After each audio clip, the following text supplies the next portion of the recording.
Coming in hot. All right. Trying this differently. You don't know that. I know that. This will be the first official anything from the new location. Just moved. New studio. New environment. New lighting because attempted to film something that we're going to refilm because I said I would. And there was a lighting issue. There was a severe lighting issue. So it's work in progress, but without further ado, weekly recap is back, so we're going to keep it simple.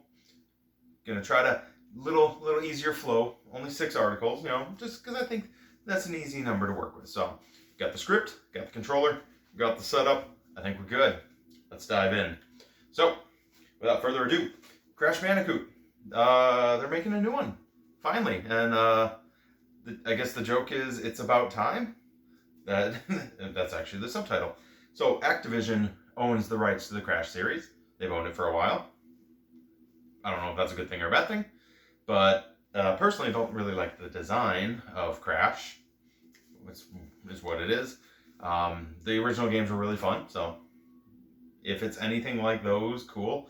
If it's anything not like those, It is Activision, and aside from like the Call of Duties they make every year, like, I don't really know what else by them I care about currently.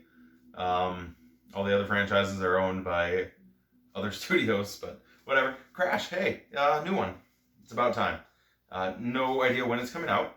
Not exactly. I didn't catch the date. I don't know if it's this year, next year, 2 years, who knows, but something to keep an eye on. It's interesting to see that the Bandicoot is coming back. Bandicoot, there's a T in there somewhere.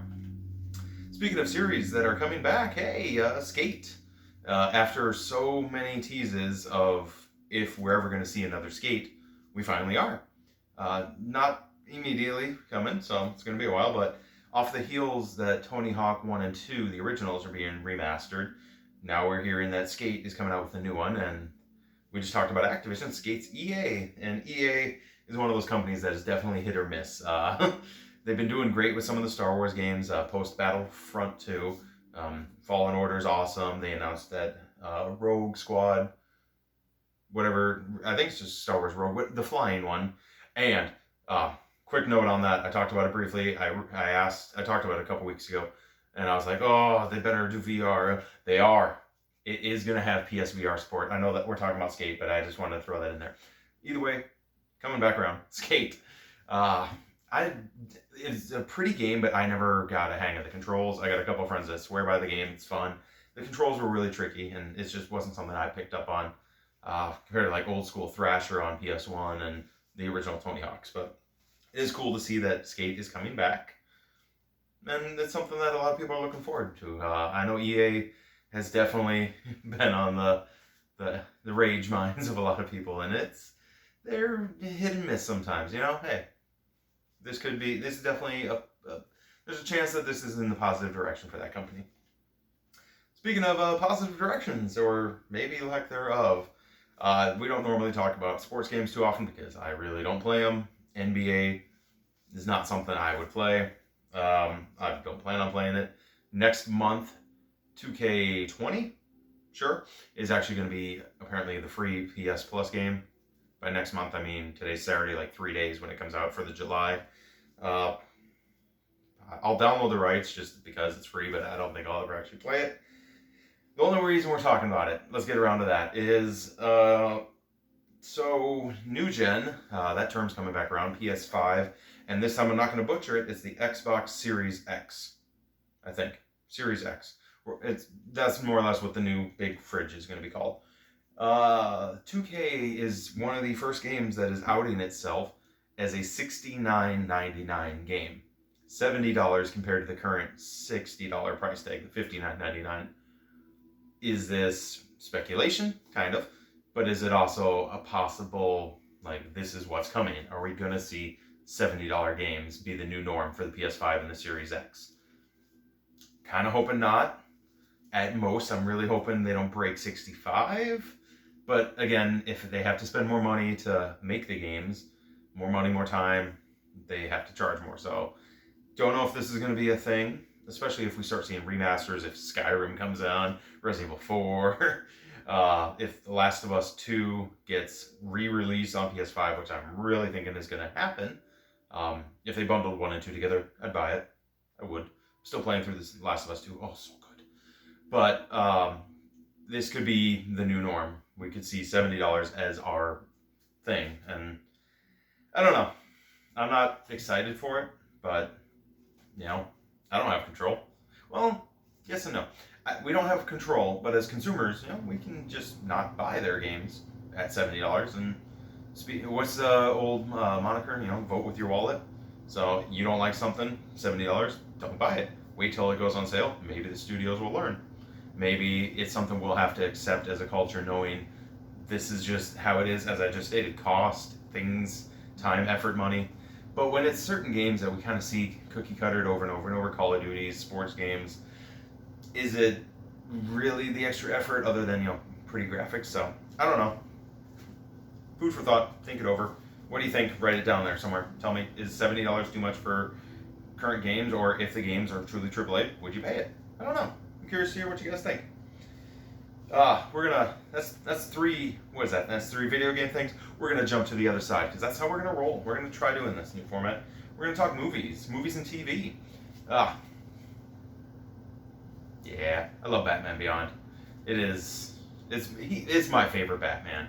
Like, I love the animated series. I've met Kevin Conroy 3 times now. I got a signed Funko. I got a signed poster. I didn't get anything signed the second time, but that was because I met him with a friend, and I got a free photo. Hey, that's a thing. But I love Batman Beyond. Huge fan of it. Reddit gifts. Shout out to the Reddit gift world.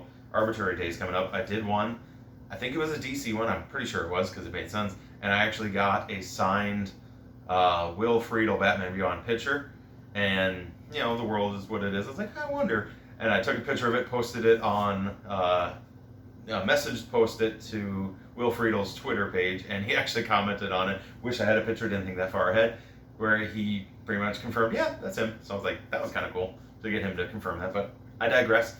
There apparently is talks of a Warner Brothers, like, funded, not funded, backed, whatever term you want, Batman Beyond movie possibly in the works. Now, this has been talked about for a while, but it seems like it's actually starting to get legs. And there's rumor Michael Keaton might be attached to it, even though he's doing some other projects. I don't know. As I've mentioned, Will Friedle, I don't know if he would be involved in it since he voiced Mr. McGinnis here. Kevin Conroy did the older Bruce Wayne in it, so don't know if there's going to be any involvement in him. He did that one-off appearance, finally donning it in the flesh of Crisis on Infinite Earths, the WB thing. We got to see Kevin Conroy as Batman, so that was pretty cool.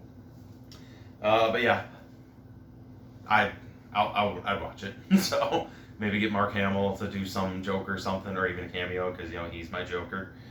But I love Batman Beyond. Yeah, I do. Speaking of Batman, though, I did talk about Crisis of Infinite Earths. There was some Flash stuff involved with that. The Flash might be getting Mr. Jeffrey Dean Morgan to reprise a role that he kind of did.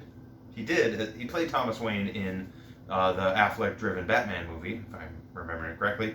And it was funny, fun fact, Lauren Cohan, also Walking Dead, was Bruce Wayne's mom. So, but we might get to see him come back as Thomas Wayne, possibly taking on the Flashpoint Paradox, if I'm remembering it correctly, version of Batman, of Bruce Wayne, essentially, rather than, spoilers if you never read that comic, rather than the parents being gunned down in that alley, Bruce Wayne dies, and then his mom goes crazy, becomes the Joker, and the dad becomes Batman, but definitely a more R-rated, I will kill you Batman. So, I love me some Jeffrey Dean Morgan, love Negan, and yeah, I'm all about that, so that would be pretty cool if we get to see more of him in that role. It was so brief in it, and if they expanded, and if they brought Lauren Cohan in somehow, maybe if there is a reference of Martha Wayne, that'd be cool. Don't know. Could be good. Finally, to round out the 6, the Sinister 6, maybe we'll call it that, who knows, for this week's weekly recap. Well, gonna please stand by, I guess. Well, war never changes, and I guess we're gonna see it on TV. There is a Fallout TV series that is apparently going to be in development soon for Amazon. And more importantly, it's going to have two of the main writers, creators for Westworld going behind it. And hard to see in the video, but yeah, I like Westworld. I got a quote tattooed on my arms from it, so come on. The first season's amazing. Second season, I need to watch the third season. I do. So, that's on my to-do list. I'll find time and just binge it since I think season 3's over. But either way, they are going to be making a Fallout TV series now for Amazon. With that, it's hard to say, like, there's a lot in the Fallout world. They could base it off of any number of the games, storylines. They could make an independent storyline. It could be just a wasteland type thing. Hell, Westworld, most of it's like Western, and take it or leave it. Fallout New Vegas has kind of a Western feel to it with certain aspects of it, so you're already kind of there. But they could run a whole new way. All I know is I want to see two things in this TV series. Whether or not I'm ever going to get them, one of them I will get, the other one I doubt I'll get. I want to see Deathclaw. I want to see a Deathclaw in the show. That would be awesome. I don't know. I don't want it to be a CG sad Deathclaw, but a Deathclaw nonetheless. And it'd be awesome to get some type of reference for Three Dog because, come on, he's like the best DJ. So, yeah. As I said, I'm trying to keep it simple this week. I'm just going to... I didn't sync up one thing, so ignore what I'm doing for like 30 seconds. Ignore that. All right, that's all I need. So, I just need to get something right. But that's it for this week. Trying to make it short, sweet, simple as I do. Trying a slightly new format in a new location. New studio. I'm not standing on a fireplace's ledge in front of a TV. Why would I do that? That's weird. So, until the next video, you be safe, be kind. I'll see you next time.